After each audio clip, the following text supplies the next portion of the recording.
community level, outside of electoralism, outside of elections, and then we're going to move to, okay, what can we do? Too much of this, like, I don't know, vibes, and I don't think that it's an approach that inspires confidence or leadership or gives us something to freaking fight for, you know? And we need direction right now. And for anybody who, you know, wants to say, oh, AOC, you're too radical, or you don't understand the landscape, or you don't know what's going on, then give your plan. Because no plan is not a plan. Fear is not a plan. Hiding in our rooms is not a plan. And asking people for $6 all the time is not a plan. Okay? We need a plan. And so what we don't need are why we can't lists. What we don't need is just people constantly diminishing others' ideas without presenting alternatives, okay? Right now, this moment calls on us to be relentless. I've worked with a lot of people, right? There are some people, when you ask them to do something and they try to do that thing specifically and it doesn't work out, some people just come back and they just say, I couldn't do the thing. It just didn't work. And then there are people who say, I went there, it didn't work when I tried it this way, so I tried it that way, it didn't work that way, and now I'm trying this way, and that's how we got it done. And we need that second energy. And right now, we have too much of that first energy, okay? So, like I said, I'm going to start in talking about everyday things that you can do right now, starting today. Outside of electoralism, and then into electoralism. Then we can talk about voting in elections, and then we can talk about politics.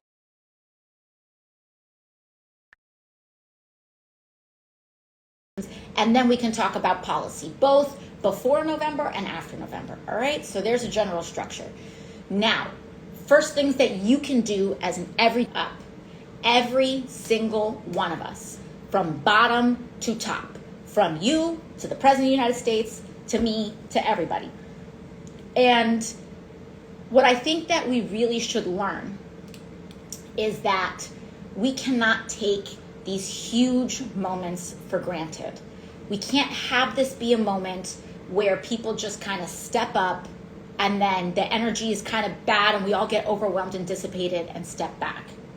This is a moment where we need to strap in, like where we need to incorporate this in actions of solidarity and community and care into our everyday actions of life.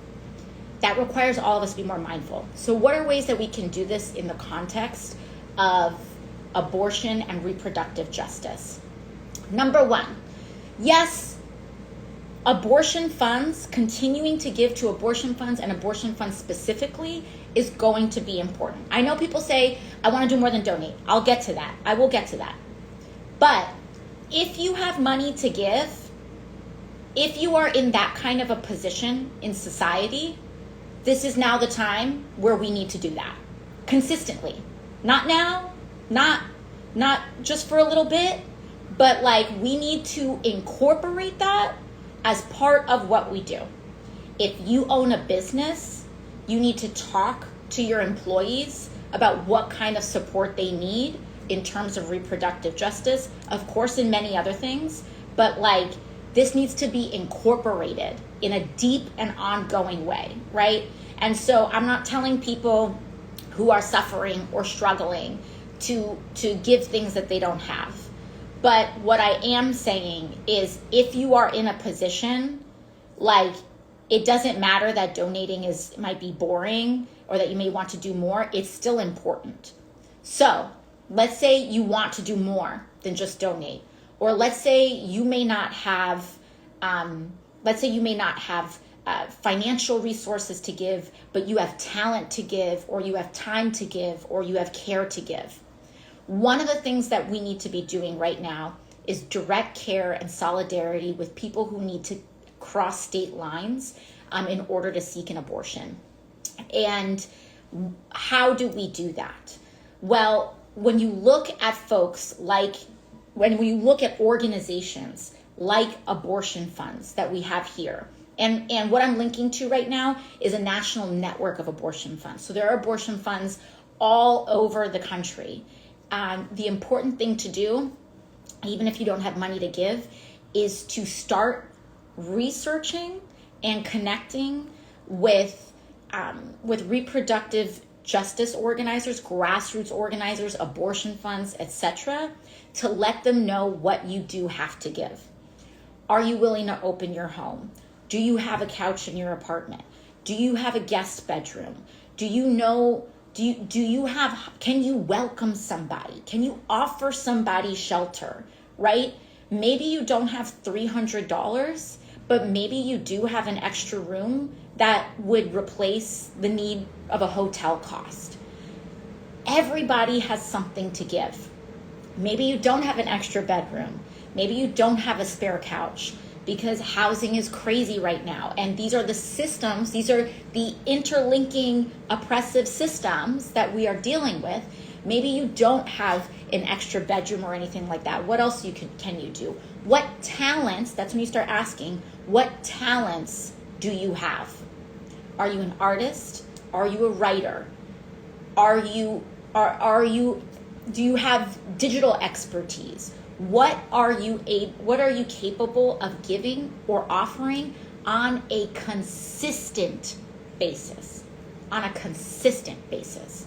Because I think one of the things that we should really learn about what happened in our country with the movement for Black lives, and let's get really real about what happened in the United States with that, is that we saw the largest mass uprising in American history. And there was so much pressure, and it was so relentless and all of this stuff.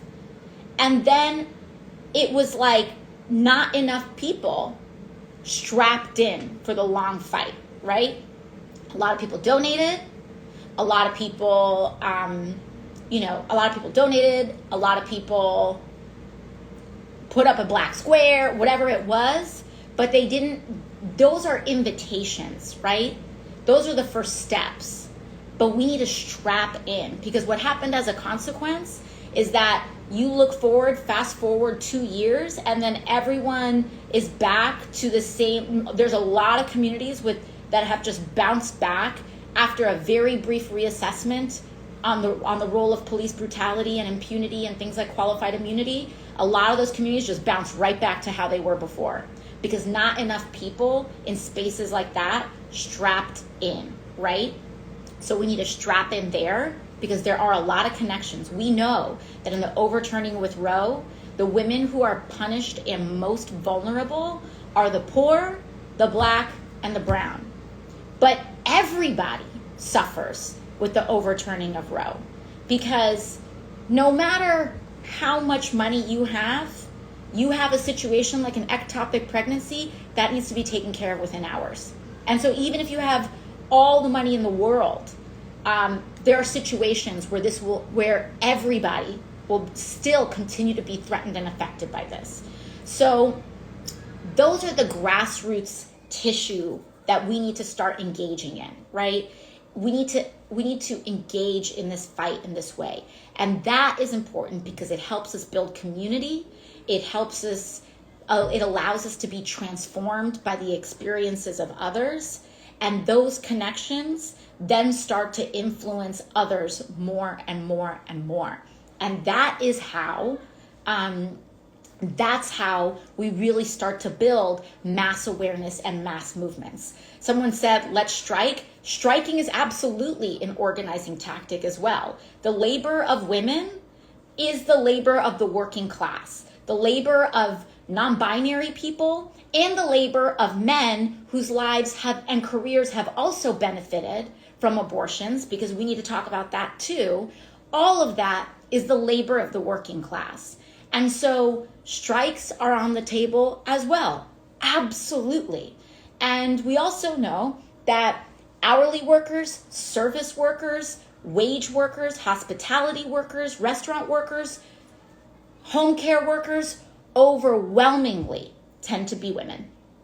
So that would be extraordinarily impactful. So we've got like the outside electoral things that we can do to help, and those things are extremely impactful. There are so many actions that people think are too small, and they want to know like what big things can we do to change all of it in one way, in one day, and it just doesn't work like that. But when we all engage in our small actions, and you start throwing sand in the gears, and if each of one of us is a grain of sand, and you're just a sand in the gear here, and a sand in the gear there, and a grain of sand here, eventually this horrible machine grinds to a halt, okay? And so don't underestimate, and don't think that what you do doesn't matter, so you stop doing it. Because every single one of us making what seems like an insignificant choice makes a huge difference. So don't feel like doing those things doesn't matter. Do not let cynicism stop us, because cynicism is really our greatest enemy here. We can do things in this moment. Everybody can do something in this moment. So we're talking about that, right? Now, secondly, let's talk about elections, right? So it says you can stopping the gears to forward. What does stopping the gears mean? Okay, so when we talk about the small decisions that we can make, right? They result in different outcomes depending on what it is that you're doing.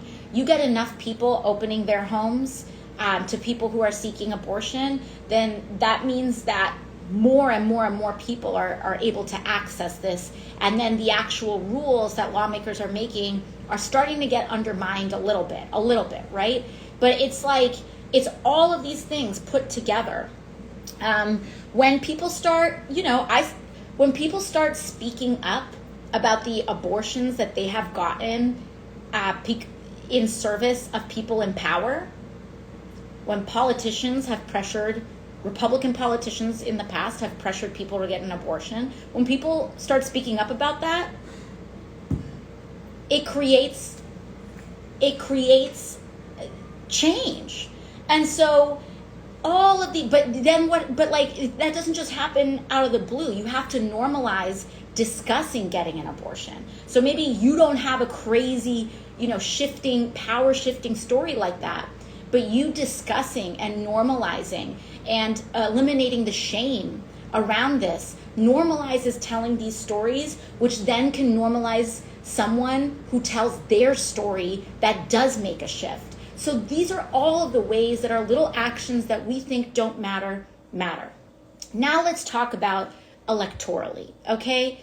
Yes, we need to vote, but go vote is like way too broad and not helpful. We need to focus on the races that really, really matter. And I'm sorry, but I have to tell my colleagues and other folks, if you're fundraising, if you're using this moment to fundraise for yourself and your seat is not in danger and this isn't real, and like those funds aren't being directly used, like it's not helpful. It's not helpful. And a lot of those funds should be used right now to go to abortion funds or to go to real frontline members whose seats really mean the difference between, and really make the difference between staving off just a fascist calamity and holding on to what little we have while we continue to build, right? So what we really need to do is focus on where voting, where the campaigns matter, be strategic, be smart, right? So let's talk about voting in blue states if you live in a blue state, and let's talk about voting if you live in a red state. And let's talk about how you can help cross those lines, right? So let's talk about some races that are super important, or some states that are super important. Ohio, you have Tim Ryan running for Senate against, I'm not even going to say their name because I'm not even trying to give anybody any type of shine or any type of clip, any type of clips or anything like that, right? So Ohio, really important Senate race. Georgia, we need to defend both of the senators who won their races extremely narrowly in the state of Georgia. So when we talk about vote, we need to drive out the vote in Georgia. We need to drive out the vote in Ohio. Iowa, we have one of the very few swing seats that is just extremely imperiled out in Iowa for the House, and we have a Senate candidate in Iowa as well. Iowa, we need to drive out the vote in Iowa. So we really need to look at the seats near us, because many of us may live in states that maybe you don't yourself live in a swing seat, but there may be a swing seat in your state. And you can be extremely helpful in swing seats that are geographically near you if you are near one. So what I would encourage people to do is to look up the seats around you and adopt a swing seat and make it a focal point of your attention for the next 5 months.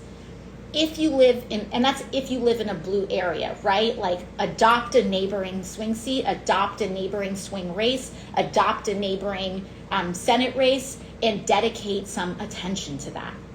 Because we can't just be sitting here and looking around. Also, if you live in a blue area, when people say go vote, that should include primary elections too. Because the thing that a lot of people don't like to talk about is the fact that not every Democrat is pro-choice, okay? So the ones that aren't, we really need to reassess if it's appropriate for them to continue to serve in 2022, because people should have the right to control their own body. This is pretty basic, pretty basic. And so that goes for the municipal level, it goes for the state level, it goes for the federal level. And, right now, for example, if you're in the state of New York, people think, oh, New York is easy peasy, New York, no problems. There are. No. There are. And in fact, we have a primary election this Tuesday in New York, okay? And there are a lot of Democrats. Like, just because you got elected once 20 years ago, it does not mean that you are entitled for re-election for the rest of your life. And the fact of the matter is, if your continued service is not helping people, and if you're serving corporations and lobbies, oftentimes the same ones that finance anti-choice Republicans, then maybe you should go. I mean, we got to really look at who is serving communities and who is coasting. And we actually have a slate in New York. There are several slates. Working Families Party has a slate. DSA has a slate. There's a bunch of slates. But just look at the policy positions, because some of the most impactful elections right now are in state elections. Because when we talk about the scariness of what happened on January 6th, it's because there's a lot of state legislatures that are willing to work and support overturning electoral college results, alternative electors, etc. So we need, who's your state representative matters. And if they're doing a good job, it matters. So my view is that, for example, if you're in the state of New York, or if you're just in any state, look up your primary elections. Look them up, see if they've passed or not. There are a lot of states that the primaries have already happened. That's fine. There's a lot of states where primaries have not yet happened. And you need to look up the date of your primary election, and you need to see if that person is working for you. And those little boring little races oftentimes carry more power and more impact in your life than your federal race.